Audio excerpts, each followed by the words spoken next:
out here resetting all my sets and adding a few more sets. The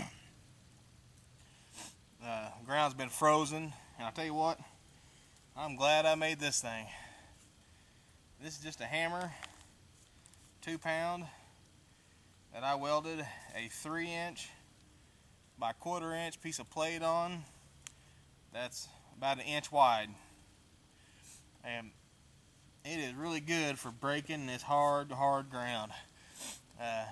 It's freezing up pretty good, but finally getting ready to thaw out, so I'm getting all my sets back working, up and running, adding a few more sets, and this is how I wanted to spend my birthday, so that's what I'm doing, out here trapping. But I can't say enough how much I've seen this. A friend of mine made one of these, and my taxidermist actually, and I tell you what, it's very simple. All you need is a welder and a piece of metal, and I kind of beveled the edges a little bit so that it plows into the ground a little easier, and I tell you what, thing really works good.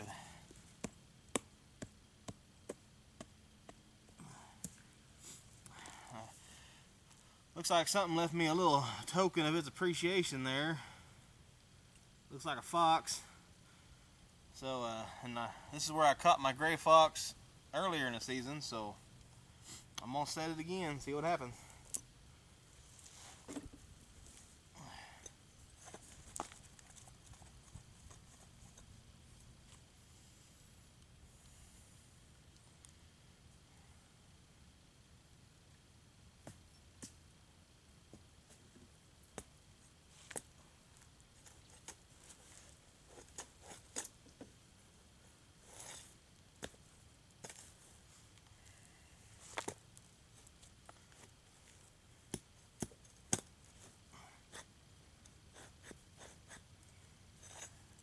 When I poked my poker in this hole and sloshed it around, still had some bait in there, so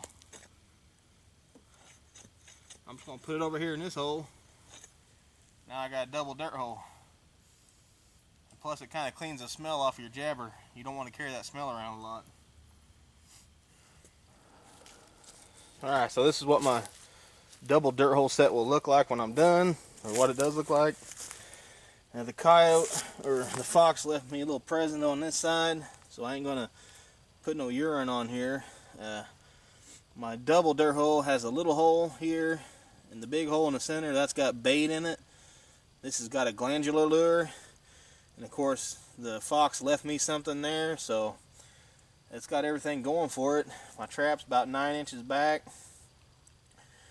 3 inches over as far as the pan goes. This is the entrance. And either way, if he smells either hole, he's going to come across that pan. And all I got to do is cover that trap and it's a set. And always be sure that when you bed your traps, they don't move, they don't rock.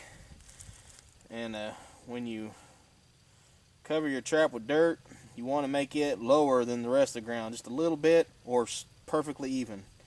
You don't want it raised any. But all I gotta do is cover that set up, and that's how I make my double dirt hole. I might brush up a little bit of a backing here, but on your backing, you do not want the backing very high, because the fox or coyote or whatever it is generally want to look over when they're working the set, so nothing can sneak up on them. So I always keep a low backing for fox so that they look over and they're not too scared to come into the set and work it. This is where I caught my beautiful, beautiful gray fox earlier, so hopefully it works again.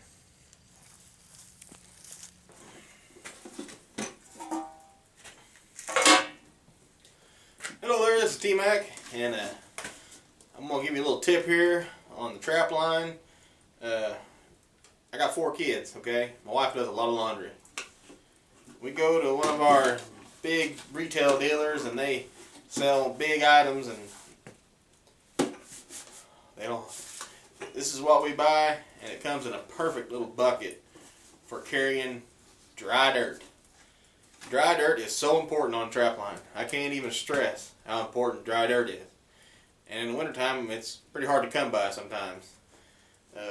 I find it in an old barn and just dig some every time I need it, stick it in the bucket, and I'm off and running. Now, the better way to do that is if you got a long line that's deep in the woods and you don't want to have to drag this bucket with you all the time, just place some of these along your trap line with dry dirt in them, because these come with an airtight waterproof lid.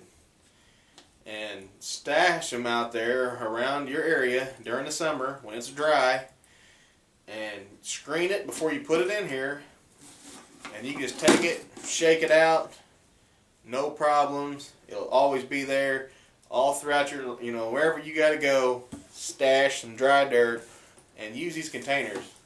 I tell you what, survivability isn't about prepping, and it isn't about outdoorsmanship.